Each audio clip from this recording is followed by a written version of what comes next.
Hello दोस्तों, स्वागत है आप सभी का वैल्यू इन्वेस्टर यूट्यूब चैनल के ऊपर। बात करेंगे इस वीडियो में आईआरएफसी के शेयर के ऊपर। अब देखिए, आईआरएफसी का ओएफएस को लेकर काफ़ी बड़ा अपडेट आ रहा है।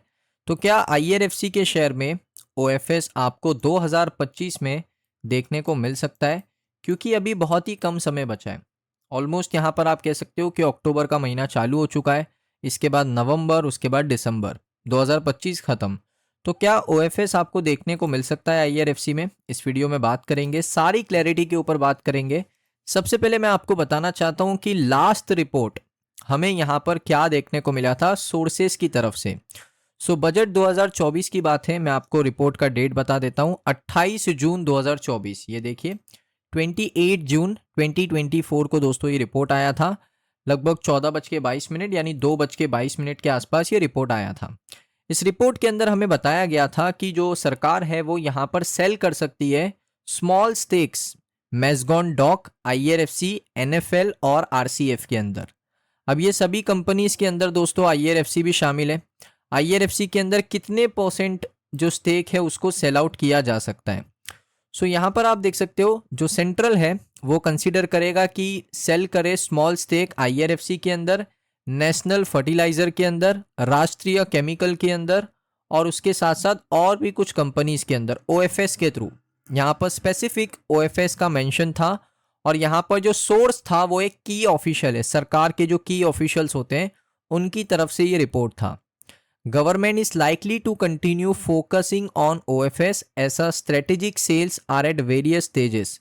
OFS यहाँ पर सरकार एक स्ट्रेटेजी के तौर पे ले रही थी। सरकार यहाँ पर स्टेक सेल करने वाली थी लेकिन हुआ नहीं।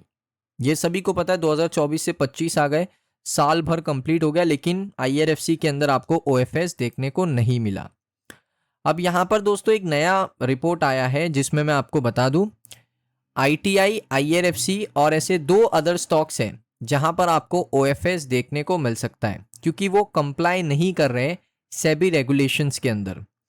अब इसमें कौन कौन सी कंपनी है दोस्तों? सबसे पहले पंजाब एंड सिंध बैंक। यहाँ पर भी ओएफएस की नीड है लेकिन अभी तक आया नहीं है, क्योंकि यहाँ पर प्रमोटर होल्डिंग 79.62% थी मार्च 2017 में, जो बढ़ के हो गई मार्च 2018 में 85.56% और ये बढ़ के हो गई 98.25% फाइनेंशियल ईयर 22-24 तक, और अभी भी इसके अंदर 93.85% की प्रमोटर होल्डिंग है। तो सेबी का जो 75% का लिमिट है यहाँ पर एक ओएफएस की नीड को क्रिएट करता है। उसके बाद है बजाज हाउसिंग फाइनेंस। यहाँ पर भी आप देखोगे तो लगभग प्रमोटर होल्ड करते हैं 88.75 मार्च 2025 तक, तो यहाँ पर भी एक ओएफएस की नीड है। Indian railway finance corporation limited, यहाँ पर आप देखोगे प्रमोटर होल्ड करते हैं नियरली 86.36% फ्रॉम मार्च 2021 थ्रू जून 2025, यानी यहाँ पर भी एक ओएफएस की नीड है लेकिन ओएफएस अभी तक आया नहीं है। मैं आपको इसका शेयर होल्डिंग पैटर्न दिखा देता हूँ। ये आप देख सकते हो कि आईआरएफसी का शेयर होल्डिंग पैटर्न है, इंडियन रेलवे फाइनेंस कॉरपोरेशन। इसका यहाँ पर एक शेयर होल्डिंग पैटर्न है जिसमें आप देखोगे तो प्रमोटर्स के पास कितना है, 86.4% की होल्डिंग है। 86.4% की होल्डिंग है। अब यहाँ पर जो सेबी का रूल ये क्या कहता है? सेबी का रूल कहता है कि मैक्सिमम जो प्रमोटर है वो यहाँ पर कितना होल्ड कर सकते हैं? वो यहाँ पर कर सकते हैं 75%। अभी है 86.4% के आसपास।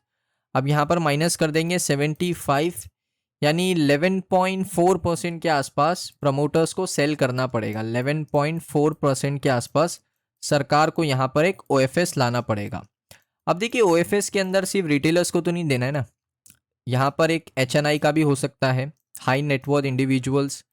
यहाँ पर क्यूआईपी के थ्रू भी ओएफएस कराया जा सकता है, क्वालिफाइड इंस्टीट्यूशनल प्लेसमेंट। यहाँ पर दोस्तों आप कह सकते हो कि रिटेलर्स से भी करवाया जा सकता है और एम्प्लॉयज़ को भी एक सेक्शन दिया जा सकता है। तो कुछ इस प्रकार से ओएफएस आ सकता है आईआरएफसी के अंदर, लेकिन मुझे लगता है 2025 थोड़ा सा मुश्किल लग रहा है ओएफएस आने के लिए। आई थिंक 2026 में आपको ओएफएस आईआरएफसी के अंदर देखने को मिल सकता है। और मुझे लगता है वहाँ पर रिटेलर्स होना ना होना इतना बड़ा चेंज नहीं होगा, बट अगर होते भी अच्छी बात है। क्यूआईपी तो होगा, क्यूआईपी के थ्रू बहुत सारी रिपोर्ट्स हैं कि क्यूआईपी के थ्रू ही ये लोग यहाँ पर ओएफएस करा सकते हैं। HNI का भी कोई जिक्र नहीं है, HNI का भी कोई स्टेटमेंट नहीं है। QIP का जो है, QIP क्वालिफाइड इंस्टीट्यूशनल प्लेसमेंट के थ्रू यहाँ पर OFS आ सकता है IRFC में। ये सबसे ज़्यादा रिपोर्ट्स में हमें देखने को मिला है। उसमें रिटेलर्स का भी नाम मेंशन नहीं है, ना हाई नेटवर्थ इंडिविजुअल का नाम मेंशन है। एम्प्लॉयज़ को तो सेक्शन मिलेगा। तो इस तरीके से OFS होगा कि QIP और यहाँ पर एम्प्लॉयज़ को एक सेक्शन दिया जाएगा, एम्प्लॉयज़ को, कि आप यहाँ पर IRFC में इन्वेस्ट कर सकते हो। एम्प्लॉयज़ का एक सेक्शन होगा और QIP का एक सेक्शन होगा। अगर सरकार चाहे तो रिटेलर्स को भी यहाँ पर शेयर दे सकती है OFS के अंडर, वो भी एक डिस्काउंटेड प्राइस में, क्योंकि डिस्काउंटेड प्राइस में मिलेगा तभी लोग यहाँ पर QIP के थ्रू निवेश करेंगे, तभी लोग एम्प्लॉयज़ बन के निवेश करेंगे, यानी एम्प्लॉयज़ जो है वो निवेश करेंगे और तभी रिटेलर्स निवेश करेंगे अगर जो फ्लोर प्राइस होगा OFS का वो करंट प्राइस से कम होगा। लेकिन अभी जो प्राइस चल रहा है 126 रुपये, यहाँ पर OFS आना मुश्किल है। और जब शेयर अपने पीक पर था, तब OFS नहीं आया, तो अब आना तो थोड़ा और मुश्किल है, क्योंकि फ्लोर प्राइस अगर अभी मान लेते हैं अभी OFS आता है 126 रुपये, तो मार्केट प्राइस है, तो कितने में देगी सरकार? क्या यहाँ पर 110 रुपये पे देगी, बहुत कम लोग निवेश करेंगे, या 100 रुपये में देगी? तो इसमें सरकार का बड़ा लॉस होगा। अगर शेयर अच्छी पीक पे जाता है 200 220 पे अगर शेयर जाता है, तो वहाँ पर सोच सकते हैं कि QIP और HNI के थ्रू या रिटेलर्स के थ्रू या एम्प्लॉयज़ के थ्रू एक OFS लेकर आ जाए। लेकिन इस प्राइस रेंज में मुझे लेकर आना मुश्किल लगता है। इस प्राइस रेंज में OFS आना मुश्किल है। लेकिन दोस्तों नीड है और उस रूल को फॉलो करना ज़रूरी है। टाइम सरकार मांगते रहती है सेबी से, और सेबी भी देती है क्योंकि सरकारी कंपनी है। सो यहाँ पर आप देखोगे ऑलमोस्ट, अगर उस समय की बात करूँ, ये डेट हम देख लेते हैं ना एक बार। डेट क्या है ये? 28 जून 2024 को किस प्राइस पे ट्रेड कर रहा था। सो हम चलेंगे एक साल पीछे, 28 जून, जनवरी, फेब, आई थिंक जून पीछे चला गया है। ऑलमोस्ट 3 अक्टूबर तक का ही डेटा है। 5 साल के डेटा में हमें पता चलेगा 28 जून कभी है।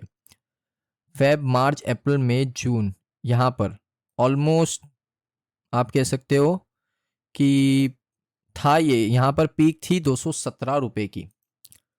217 पे OFS आता तो यहाँ पर सरकार फैच कर पाती, यहाँ से ऑलमोस्ट कितना पैसा फैच कर लेती सरकार?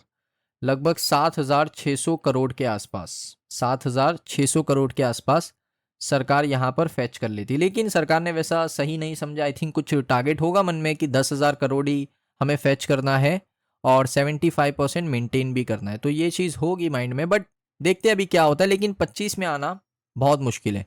आई थिंक इस प्राइस रेंज में सरकार नहीं लेकर आएगी IRFC का OFS। सो दोस्तों, ये वीडियो आपको कैसा लगा कमेंट सेक्शन में ज़रूर बताइए। अगर आपको वीडियो अच्छा लगा, वीडियो को लाइक करें। मिलता हूँ नेक्स्ट वीडियो के अंदर।